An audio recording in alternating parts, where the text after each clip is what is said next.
Iran যুদ্ধে জয়ী হয়েছে যুক্তরাষ্ট্র, তবে হামলা চলবে বললেন ট্রাম্প। শান্তি প্রতিষ্ঠার জন্য 3 শর্ত জুড়ে দিল তেহরান। হরমুজ প্রণালীতে হামলা জোরদার ইরানের, যুক্তরাষ্ট্রকে দীর্ঘস্থায়ী নৌ সংঘাতে জড়ানোর লক্ষ্য বলছেন বিশ্লেষকরা। মধ্যপ্রাচ্যে ইরানের হামলা বন্ধের আহ্বান নিরাপত্তা পরিষদের, আন্তর্জাতিক আইনের সঙ্গে সাংঘর্ষিক বলছে তেহরান। স্বাগত গ্লোবাল টাইমে। বিশ্বের নানা প্রান্তের খবর নিয়ে আপনাদের সঙ্গে আমি আছি আসিফ সামাদ। দেখছিলেন শিরোনামগুলো।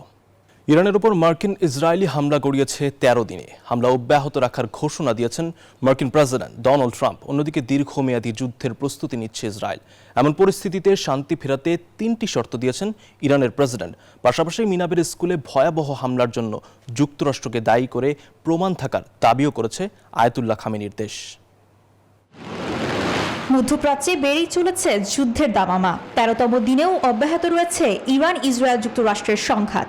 এখনও দেশটির বিভিন্ন স্থানে থেমে থেমে চলছে যুক্তরাষ্ট্র ও ইসরায়েলের হামলা, যা মধ্যপ্রাচ্যের ভঙ্গুর শান্তি ব্যবস্থাকে ঠেলে দিচ্ছে আরও সংকটের মুখে।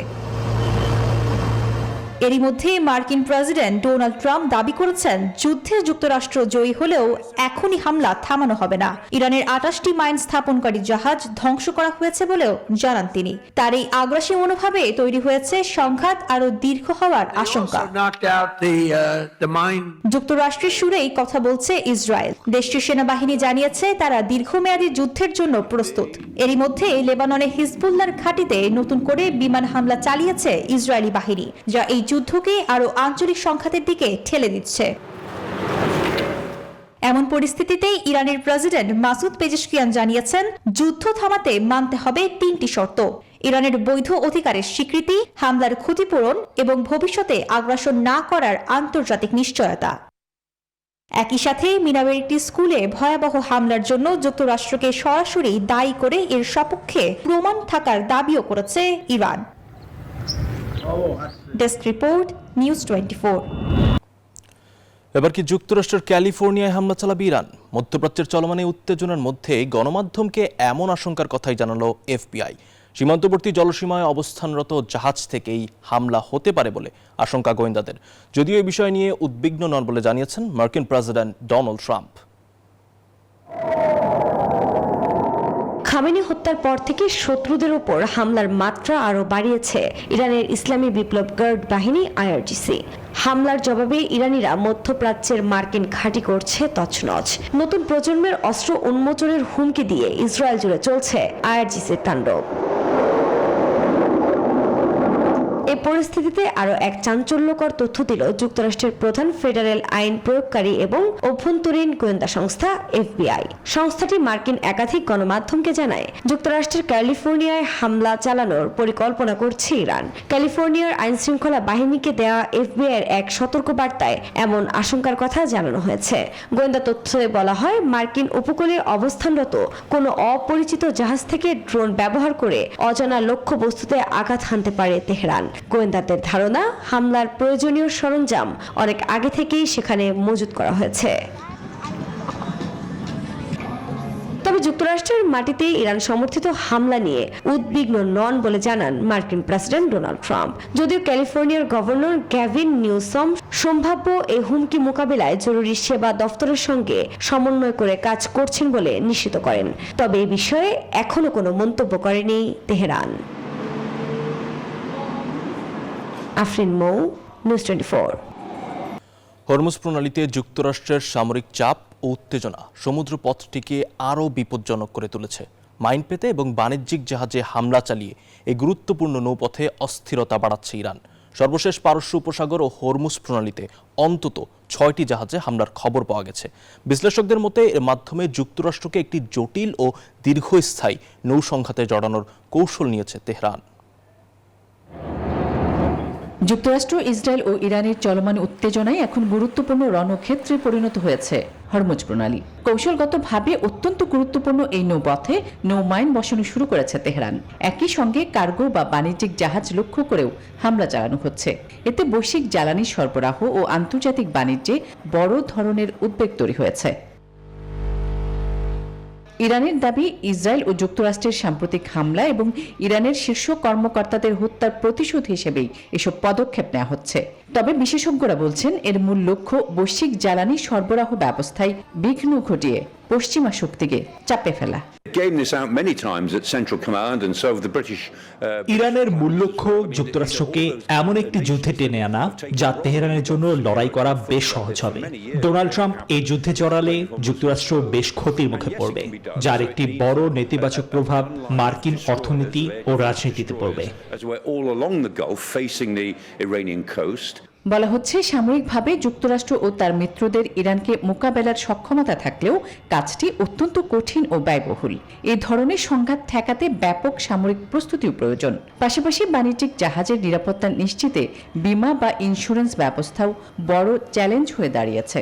কারণ বিশেষজ্ঞদের মতে এর জন্য প্রায় $350 বিলিয়ন তহবিল প্রয়োজন হতে পারে, যার সহজ সমাধান এখনও ট্রাম্প প্রশাসনের সামনে নেই।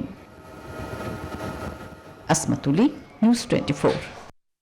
ইরানের হুমকিতে হরমুজ প্রণালী দিয়ে জাহাজ চলাচল প্রায় স্থবির হয়ে পড়েছে। এর সরাসরি প্রভাব পড়ছে বিশ্ব অর্থনীতিতে। তৈরি হয়েছে তীব্র জ্বালানি ও খাদ্য সংকট। পরিস্থিতি মোকাবেলায় যুক্তরাষ্ট্র সহ পশ্চিমা দেশগুলো জাহাজগুলোকে সামরিক নিরাপত্তা দেওয়ার কথা ভাবছে। তবে বিশ্লেষকদের মতে ইরানের সামরিক কৌশল এবং প্রণালীর ভৌগোলিক অবস্থানের কারণে এই উদ্যোগ বাস্তবায়ন করা অত্যন্ত কঠিন। ইরান ইসরায়েল যুক্তরাষ্ট্রের সংঘাতের জেরে বিশ্বের সবচেয়ে গুরুত্বপূর্ণ নৌপথ হরমুজ প্রণালী এখন কার্যত অচল। জাহাজ চলাচল 97% কমে যাওয়ায় বিশ্বজুড়ে তেল ও সারের মতো জরুরি পণ্যের সরবরাহ চেইন ভেঙে পড়েছে। এর ফলে জ্বালানি সংকট ও খাদ্য নিরাপত্তা বড় ধরনের হুমকির মুখে পড়েছে। ভৌগোলিকভাবে সংকীর্ণ এই জলপথের নিরাপত্তা নিশ্চিত করা অত্যন্ত কঠিন, কারণ শিপিং লেন ইরানের উপকূল ঘেঁষে, যা তাদের সামরিক বাহিনীকে জাহাজগুলোকে সহজেই টার্গেট করার সুযোগ করে দেয়। ইরানের বড় কোনো নৌবহর না থাকলেও তাদের মূল শক্তি হলো উপকূলীয় ক্ষেপণাস্ত্র, ঝাঁকে ঝাঁকে দ্রুতগতির বুট এবং ড্রোন ও মাইন ব্যবহারের সক্ষমতা। এসব ব্যবহার করে তারা সহজেই হরমুজ প্রণালী বন্ধ করে দিতে পারে। এই অচলাবস্থা কাটাতেই যুক্তরাষ্ট্র ও তার ইউরোপীয় মিত্ররা যুদ্ধ জাহাজের মাধ্যমে বাণিজ্যিক জাহাজগুলোকে নিরাপত্তা দেওয়ার পরিকল্পনা করছে। একই সাথে শিপিং কোম্পানিগুলোকে বীমা সুবিধাও দেওয়ার ঘোষণা দেওয়া হয়েছে। এখনকার এসকর্ট ব্যবস্থা মানে শুধু জাহাজের সামনে পেছনে যুদ্ধ জাহাজ নয়, বরং এটি একটি আধুনিক স্তর ভিত্তিক প্রতিরক্ষা ব্যবস্থা, যেখানে স্যাটেলাইট, ড্রোন এবং সার্বক্ষণিক আকাশপথে নজরদারির মাধ্যমে জাহাজগুলোকে সুরক্ষা দেয়া হয়। কিন্তু ইরানের হাজার হাজার ড্রোন, মাইন এবং আত্মঘাতী হামলার ঝুঁকির মুখে এই নিরাপত্তা ব্যবস্থা দীর্ঘমেয়াদে কতটা সফল হবে তা নিয়ে থেকেই যাচ্ছে বড় ধরনের সংশয়। নিবির আমিন, নিউজ 24। উপসাগরীয় অঞ্চলের দেশগুলোতে হামলা বন্ধের আহ্বান জানানো অবৈধ। এটি আন্তর্জাতিক আইনের সঙ্গেও সঙ্গতিপূর্ণ নয়, এমন অবস্থান জানিয়েছে ইরান। বুধবার জাতিসংঘ নিরাপত্তা পরিষদে হামলা বন্ধের এই প্রস্তাব পাশ হয়। তাৎক্ষণিকভাবে সামরিক কার্যক্রম বন্ধ ও উত্তেজনার প্রশমনের আরও দুটি প্রস্তাবও আনা হয় পরিষদে, তবে তা পাশ হয়নি। জাতিসংঘ নিরাপত্তা পরিষদে উত্থাপিত প্রস্তাবের মূল বিষয় ছিল ইরানের হামলার নিন্দা করা, তাৎক্ষণিক সংঘাত বন্ধের আহ্বান এবং উপসাগরীয় অঞ্চলের বন্দর ও শক্তি সংক্রান্ত অবকাঠামোর উপর হামলা বন্ধের দাবি। মধ্যপ্রাচ্য সংকট নিরসনে তাৎক্ষণিক সামরিক কার্যক্রম বন্ধের আহ্বানের প্রস্তাব পাশে ব্যর্থ হয় নিরাপত্তা পরিষদ। সব পক্ষকে আরও উত্তেজনা না বাড়াতে বলার আহ্বানের প্রস্তাবও মুখ থুবড়ে পড়ে। শুধু উপসাগরীয় দেশগুলোই ইরানের হামলার বিরুদ্ধে আনা প্রস্তাব পাশ হয়েছে। ইরানকে উপসাগরীয় অঞ্চলের দেশগুলোতে অবিলম্বে হামলা বন্ধের আহ্বান জানিয়ে একটি রেজলিউশন পাশ হয় নিরাপত্তা পরিষদের বৈঠকে। এটিকে আন্তর্জাতিক আইনের লঙ্ঘন এবং অঞ্চলটির শান্তি ও নিরাপত্তার জন্য হুমকি হিসেবে আখ্যা দেয়া হয়। 15 সদস্য বিশিষ্ট নিরাপত্তা পরিষদের 13টি সদস্য রাষ্ট্র এর পক্ষে ভোট দেয়। ভোট দেয়া থেকে বিরত ছিল চীন ও রাশিয়া। এই প্রস্তাবকে ইরানের বিরুদ্ধে প্রকাশ্য অন্যায় বলে বর্ণনা দেন জাতিসংঘে ইরানের রাষ্ট্রদূত আমির সাইদ ইরাবানি। এটিকে অবৈধ এবং জাতিসংঘের চার্টার ও আন্তর্জাতিক আইনের সঙ্গে অসঙ্গতিপূর্ণ বলেও উল্লেখ করেন তিনি। বলেন, এর মধ্য দিয়ে চলমান সংঘাতের দায়বদ্ধতা নিয়ে নিরাপত্তা পরিষদের ফের বিভাজন প্রতিফলিত হয়েছে। গেল 28 ফেব্রুয়ারি থেকে যুক্তরাষ্ট্র ও ইসরায়েলের সাম্প্রতিক যৌথ হামলার জবাবে তেল আবিবের পাশাপাশি সৌদি আরব, বাহরাইন, কুয়েত, কাতার, ওমান, আমিরাত এবং জর্ডানের মার্কিন ঘাঁটিগুলিকে টার্গেট করে আসছে ইরান। আসমাতুলি, নিউজ 24। ইরানের নতুন সর্বোচ্চ নেতা মুজতবা খামেনি যুক্তরাষ্ট্র ও ইসরায়েলের বিমান হামলার প্রথম দিনেই আহত হন। দায়িত্ব নেওয়ার পর থেকে তিনি জনসম্মুখে না আসায় তার শারীরিক অবস্থা নিয়ে নানা জল্পনা কল্পনা শুরু হয়েছে। ইরান ইসরায়েল যুক্তরাষ্ট্র সংঘাতের প্রথম দিনেই আহত হন ইরানের নতুন সর্বোচ্চ নেতা মুজতবা খামেনি। বিভিন্ন আন্তর্জাতিক গণমাধ্যমে প্রকাশিত প্রতিবেদনে ইসরায়েল ও ইরানি কর্মকর্তাদের উদ্ধৃত করে এ তথ্য জানানো হয়। 56 বছর বয়সী মুজতবা খামেনিকে সম্প্রতি ইরানের নতুন সর্বোচ্চ নেতা হিসেবে ঘোষণা করা হয়। তিনি দীর্ঘদিনের সর্বোচ্চ নেতা আলী খামেনির উত্তরসূরি। যুদ্ধের প্রথম দিনেই আলী খামেনি নিহত হন বলে প্রতিবেদনে উল্লেখ করা হয়েছে। একই হামলায় মুজতবা খামেনিও আহত হন। তার পায়ে আঘাত লাগে বলে জানা গেছে। নতুন সর্বোচ্চ নেতা হিসেবে দায়িত্ব নেওয়ার পর 48 ঘন্টা বেশি সময় পার হলেও তিনি এখনো জনসমক্ষে আসেননি এবং কোনো ভিডিও বার্তাও দেননি। ধারণা করা হচ্ছে আহত হওয়ার পাশাপাশি তার নিরাপত্তা নিয়েও উদ্বেগ রয়েছে। রয়টার্স সহ একাধিক সূত্র জানায়, হামলায় তার পিতা সাবেক সর্বোচ্চ নেতা আলী খামেনি নিহত হওয়ার পর ধর্মীয় পরিষদ তাকে নতুন সর্বোচ্চ নেতা হিসেবে নির্বাচিত করে। তবে দায়িত্ব নেওয়ার পর থেকে তিনি জনসমক্ষে না আসায় তার শারীরিক অবস্থা নিয়ে নানা জল্পনা শুরু হয়।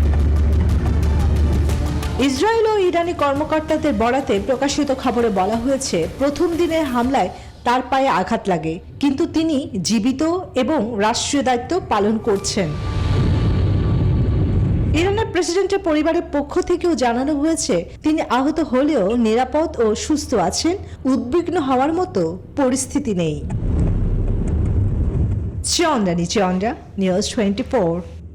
ইরানের প্রাথমিক বিদ্যালয়ে বিমান হামলার দ্রুত এবং নিরপেক্ষ তদন্ত দাবি করে প্রতিরক্ষা মন্ত্রী পিট হেগসেথকে চিঠি দিয়েছেন মার্কিন সিনেটের 46 জন ডেমোক্র্যাট সদস্য। বুধবার এই চিঠি পাঠান তারা। সেখানে ওই ভয়াবহ হামলার বিষয়ে স্বচ্ছতা দাবি করেন এবং মার্কিন বাহিনী জড়িত কিনা তাও স্পষ্ট করার আহ্বান জানান। মার্কিন সামরিক তদন্তকারীরা জানিয়েছেন, এটি একটি ভয়াবহ ভুল হতে পারে এবং হামলায় মার্কিন বাহিনী দায়ী হওয়ার প্রবল সম্ভাবনা রয়েছে। যদিও চিঠির বিষয়ে তাৎক্ষণিকভাবে কোনো মন্তব্য করেনি মার্কিন প্রতিরক্ষা বিভাগ। গত সপ্তাহে প্রতিরক্ষা মন্ত্রী হেগসেথ জানান, যুক্তরাষ্ট্র কখনোই বেসামরিক নাগরিকদের লক্ষ্যবস্তু করে না এবং পুরো বিষয়টি তদন্ত করে দেখা হচ্ছে। ইসরায়েলের ওই হামলায় 110 জন শিশুসহ মোট 168 জন নিহতের দাবি করছে ইরান। একসময় সৌদি আরবে প্রবাসীদের ব্যবসা করা ছিল স্বপ্নের মতো, তবে ধীরে ধীরে সহজ হচ্ছে ব্যবসার প্রক্রিয়া। তাই অন্য কারো অধীনস্থ না হয়ে নিজের ব্যবসা প্রতিষ্ঠান তৈরি করছেন কেউ কেউ।